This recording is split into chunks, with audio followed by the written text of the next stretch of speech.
In Lesson 2, we're going to talk about why birth skills are so essential. As I mentioned, from the 50s to the middle 70s, in the United States, Lamaze was taught everywhere. Millions and millions and millions and millions of women over that generation used skills. They were the beginning of the concept that there was a universal set of skills.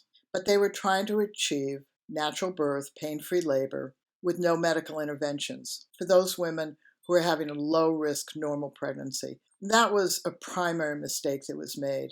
Had Lamaze, Bradley, and Grantley Dick Reed said 100% of women who are pregnant will give birth, we would not be discussing this now, because your grandmother or mother would have said to you, learn some skills to birth your baby, and have your partner learn some skills so they can help you cope and manage better. And you would have passed that on to your son and daughter as well. However, that didn't happen, which meant that women who were low risk with normal pregnancies didn't achieve the normal birth necessarily.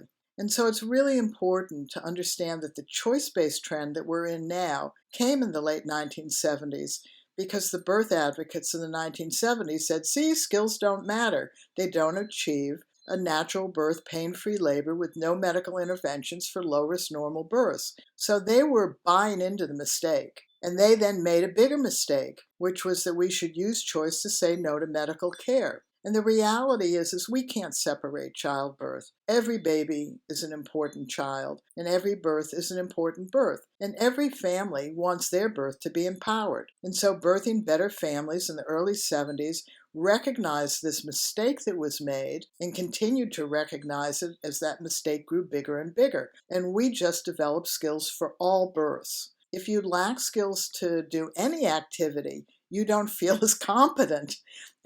And humans thrive on being skilled. Think of anything you do, you had to learn skills. Think of everything your child does if you have one.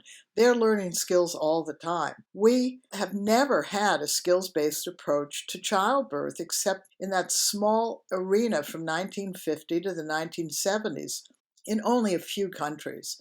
The idea that we could have universal skills was never in anyone's mind. Everybody was dealing with, you never know what your birth's going to be like, therefore there's nothing you can really do to prepare for it. But that's not accurate. You can prepare your body to open up and create space, and you can learn skills to cope and manage better, and your partner can help you do it. So in this lesson, you're going to learn about why Birthing Better Families chose to use skills to prepare for their vaginal birth after cesarean, and they chose to use their skills whether their VBAC was at home with very little assessment monitoring procedures, or in the hospital when they have a hose coming out of every hole, or whether they ended up with an unplanned cesarean, either a non-laboring one or one that occurs after labor. We used our skills. This was our baby's birth.